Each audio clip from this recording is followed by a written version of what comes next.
Irmãos, eu tenho uma mensagem de Deus para nossos corações. Amém? Eu não vim aqui hoje para ensinar nada disso, mas eu vou passar aquilo que o Senhor me deu, o que o Senhor botou no meu coração para passar para a igreja. Amém? A palavra do Senhor se renova a cada dia. Amém? Abaixa só mais um pouquinho. A palavra do Senhor se renova a cada dia. Amém? Amém ou não é amém? Não. A palavra do Senhor não se renova a cada dia. Esse irmão vai pregar heresia agora na igreja? Não. Não é heresia não. A palavra do Senhor, nosso Deus, e a palavra dele é imutável. Quem renova é a gente. Quem renova é eu e você. A palavra do Senhor é imutável. Nosso Deus é imutável. Que é isso, irmão? Eu leio uma palavra hoje, Deus fala de um jeito. Amanhã eu leio de novo, Deus fala de outro jeito. É isso mesmo. Quanto mais você lê, quanto mais você se aprofunda na palavra, mais você vai mudando. Quanto mais você lê, mais você vai renovando. Palavra não, palavra de Deus, ela é dura para sempre. Então, renovo, você que tem que ser renovado.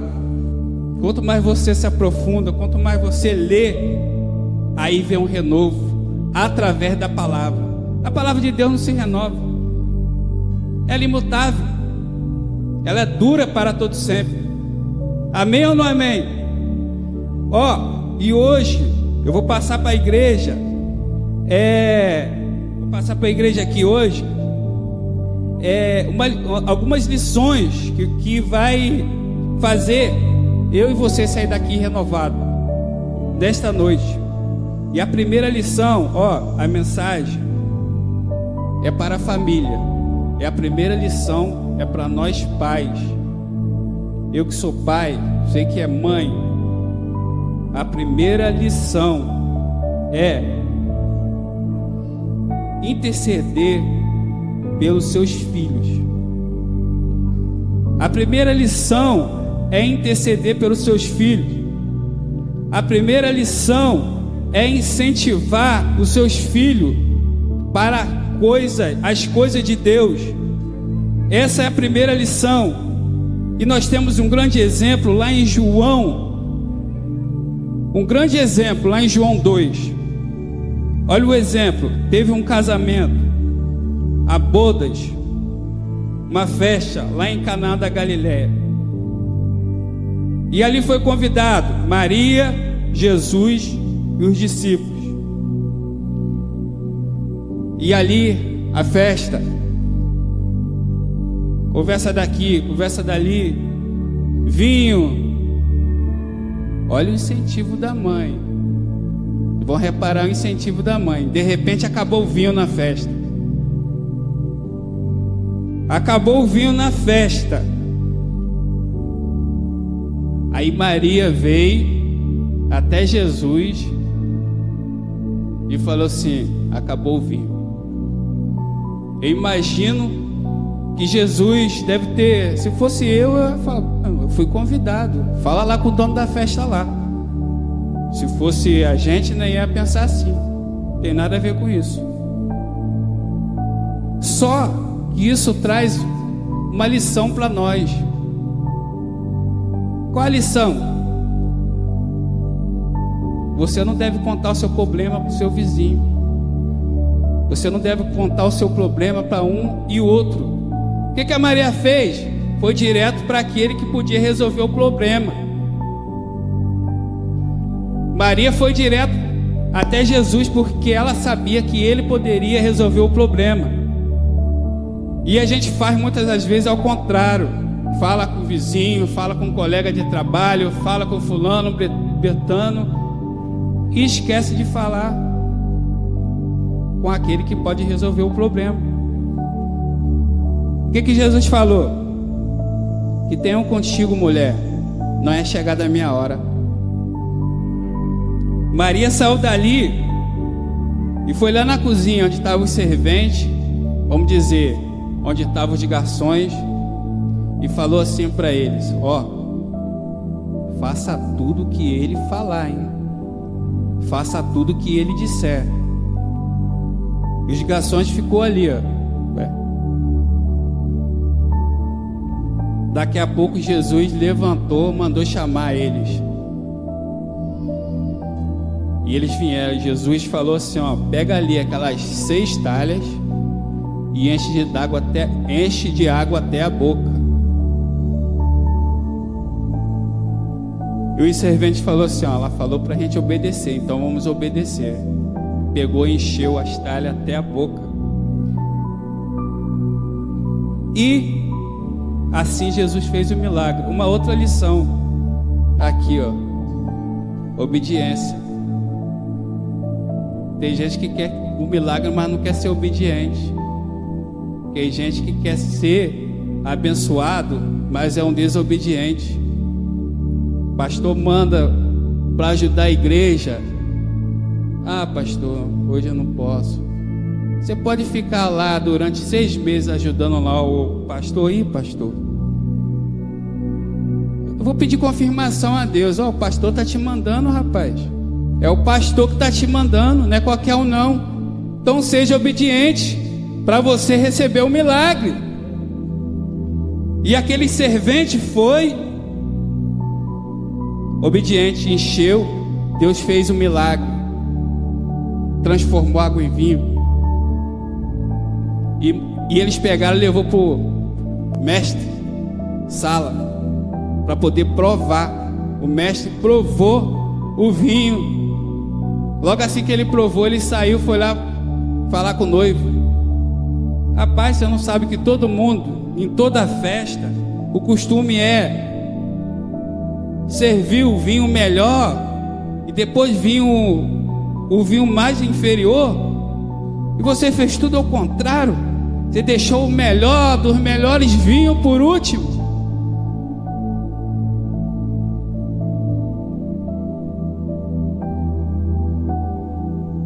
Aleluias, glória a Deus. Oh, aleluias, glória a Deus. Aqui eu aprendo uma coisa. O mestre Sala não viu o milagre, por isso que ele falou desse jeito. Mas ele provou do milagre. E ele participou do milagre. Ele não viu, mas ele participou do milagre. O médico falou: a minha esposa, você não vai poder engravidar, você está com cisto. Minha esposa, aconteceu um milagre. Minha esposa engravidou da Stephanie. Você não viu o milagre, mas você está provando do milagre, que é a Stephanie. Você está participando do milagre, que é a Stephanie. Eu acho que não teve um nessa igreja que: Teté, não sobe aí, Teté, para de correr, para, Teté. Você está participando do milagre. O médico falou que ela não ia engravidar, e o milagre aconteceu. O que a gente aprende com isso? Que aonde Jesus está, há fartura de alegria. Aonde Jesus está, algo tem que acontecer. A fartura de alegria. Aonde Jesus está, tem que acontecer milagre. Tem que acontecer. O vinho era considerado, assim, simbolicamente, o símbolo da alegria. De repente acabou o vinho. De repente acabou o vinho e ficaram assim, meio que, sei lá, triste. E Maria foi até Jesus, que podia resolver o problema. E Jesus fez o milagre, porque Jesus estava na festa. Então, eu quero dizer para vocês: convida Jesus para a festa. Convida Jesus para dentro da sua família. Convida Jesus para dentro do seu casamento. Sem Jesus é difícil. É muito difícil. Você pode até tentar, mas é difícil. É difícil. Todo mundo aqui é adulto, sabe disso, que é difícil. Então, convida Jesus para dentro da sua família, para estar dentro do seu casamento, porque sem Ele não dá. Vou aqui rapidamente contar uma história. É só para a gente entender melhor, a igreja entender melhor. Tinha uma reunião entre os anjos.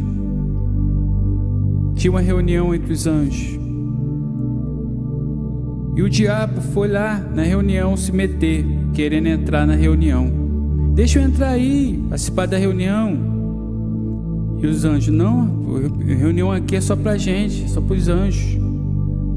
O diabo foi e saiu. Daqui a pouco o diabo voltou de novo. Deixa eu participar da reunião aí. Não, aqui não pode não. Aqui é só pra... A reunião é só pros anjos aqui. Não pode não. O diabo saiu. Voltou de novo e falou assim: então vamos fazer o seguinte, deixa eu botar só o nariz, só a ponta do nariz. Só a ponta do nariz. Aí o anjo falou assim: só a ponta do nariz? Então tá bom, só a ponta do nariz. Então pode participar da reunião. Só para vocês perceber a malandragem do diabo. Sabe o que ele fez, Léo? Ele entrou descosta. Quando chegou a ponta do nariz, ele já estava todo o corpo dentro da reunião. O que eu quero dizer com isso? Uma frase muito comum em nosso meio. Muito comum. E uma frase totalmente erradíssima. Qual o casal que não tem problema? Se você falar para mim qual casal que não teve problema, eu vou até concordar. Mas você falar para mim qual casal que não tem problema, tem alguma coisa errada. Tem ou não tem? É claro que tem. Deus não uniu, Deus não constituiu um casamento para viver de problema, para viver em discussão. Pode até acontecer, mas essa frase está erradíssima. E o diabo está se aproveitando disso. Ele está trabalhando naquilo que a pessoa fala. Aí você brigou com seu esposo, chegou lá no seu trabalho: poxa, briguei com fulano de tal.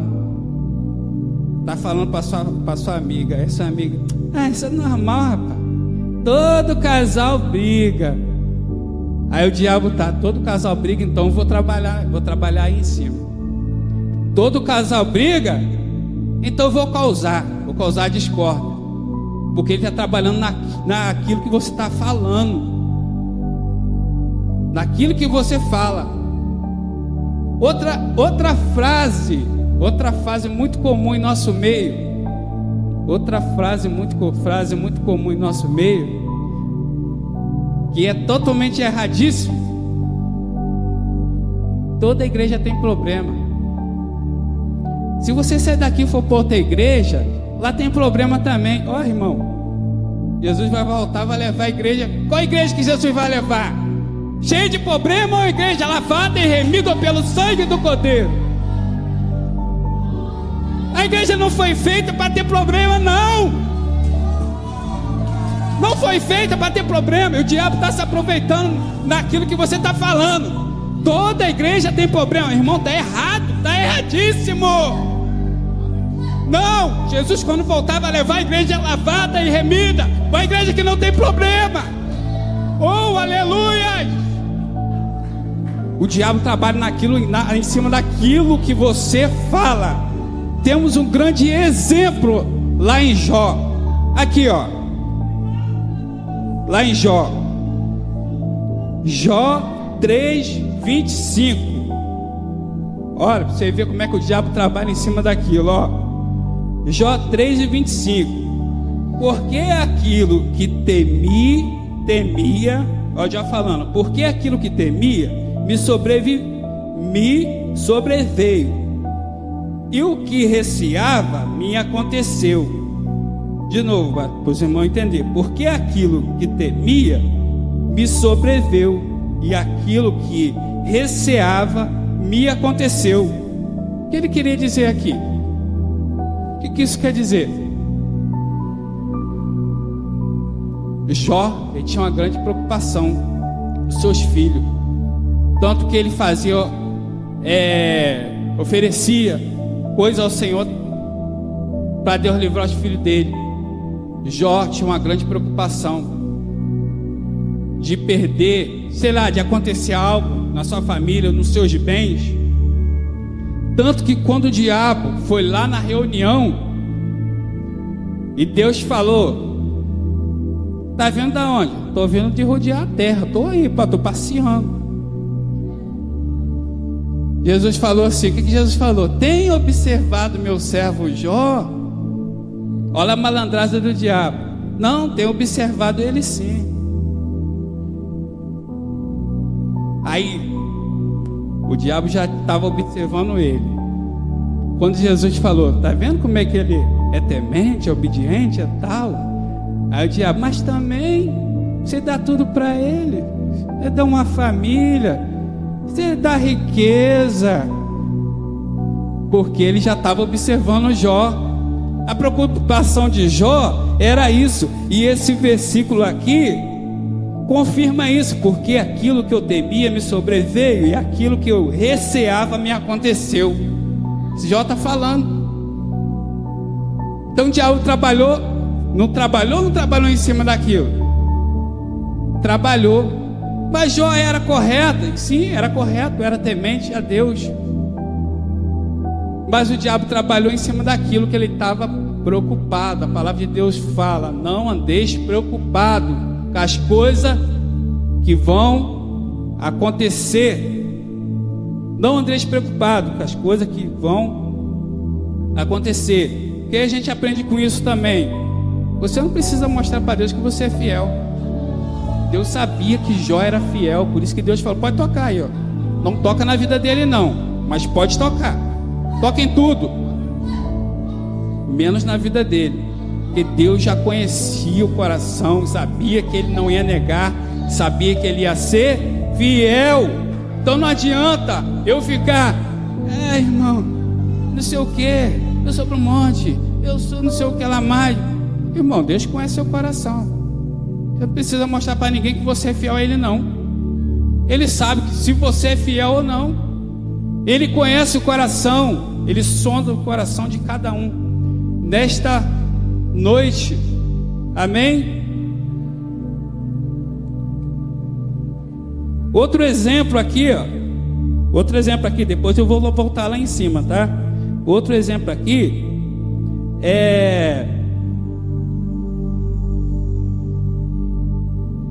Outro exemplo aqui, não sei se os irmãos já leu, eu esqueci de anotar o versículo aqui.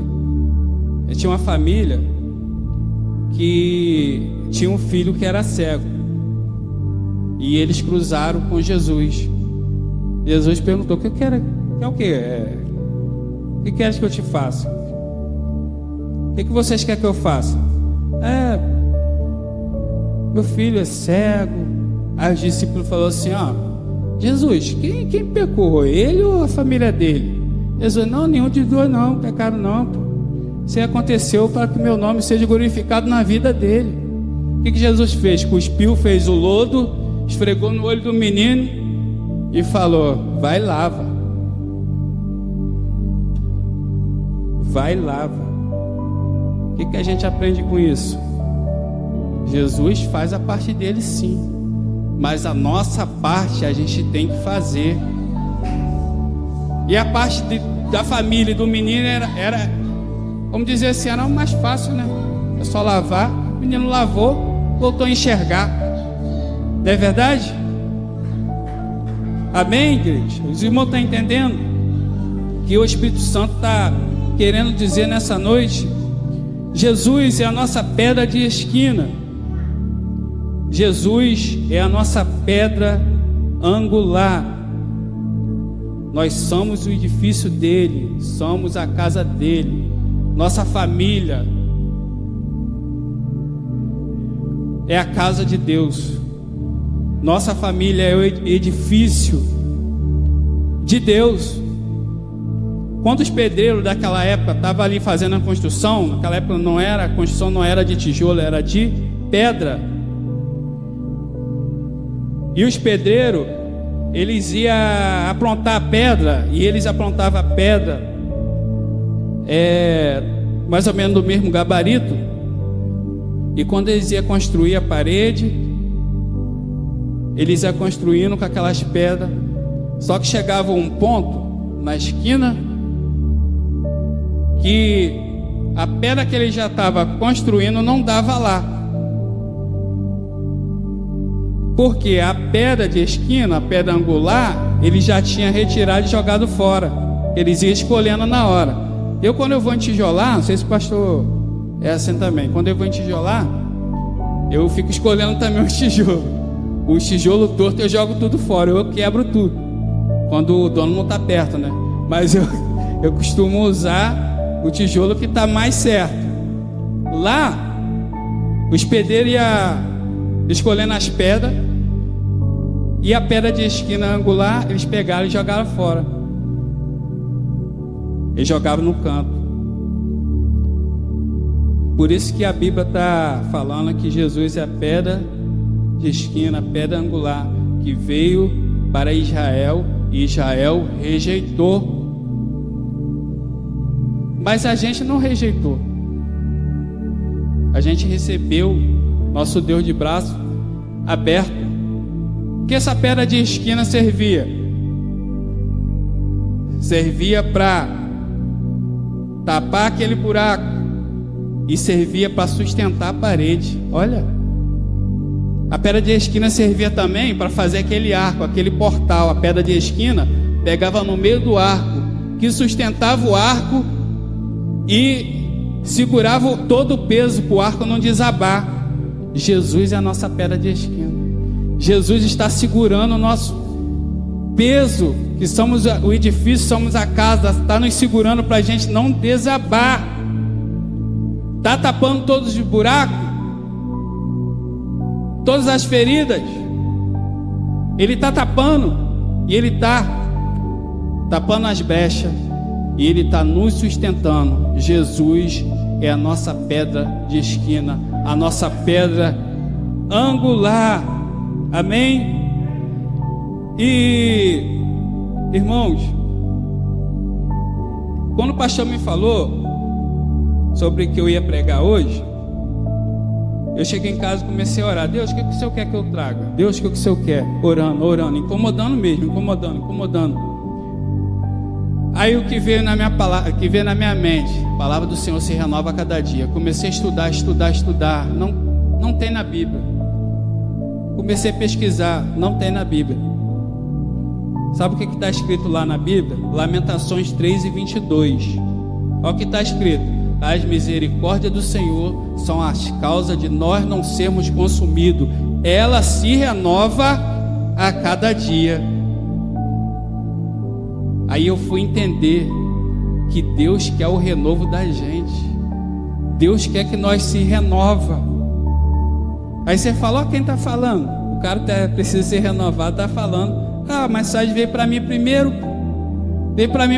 Veio lá dentro do meu lar. Eu estou falando aquilo que Deus falou comigo lá. Então, Deus está requerendo um renovo. Outra coisa que Deus não quer é que a gente joga conversa fora, frases que os outros falam. Todo casal briga, toda igreja tem problema, e o diabo está trabalhando em cima. O diabo está destruindo casais porque briga demais. Não aguento mais, nós briga muito, eu vou separar. É comum brigar, né? Vou sair dessa igreja, muito problema. É comum a igreja ter problema. Virou. É comum? Não é comum, gente. Não é comum. Pode até acontecer o problema, mas não é comum a igreja ter problema. Não é comum o casal discutir, brigar todo dia. Não é comum. Não é. A igreja do Senhor não é para ter problema. A igreja do Senhor tem que ser lavada e remida pelo sangue, porque essa igreja que Jesus vai vir buscar Se você ficar com isso na mente, que toda igreja tem problema, Jesus vai vir e você vai ficar. Se você ficar com isso na mente, que todo casal tem problema, todo casal briga, Jesus vai vir e você vai ficar. Amém? Que nessa noite, essa palavra venha vir de conserto para cada um. Que nós venha nos renovar a cada dia. Nos renovar. A palavra do Senhor, ela tem poder, ela já é poderosa, ela já é imutável, ela não precisa de renovação. Quem precisa de renovação é eu, é você. Deus está falando de renovação nesta noite. Aleluias, glória a Deus. Renovação da família, que a família forma a igreja. Se você renovar sua família, e quando chegar aqui, a igreja naturalmente já está renovada, não é verdade? Que a igreja é formada de família. Amém?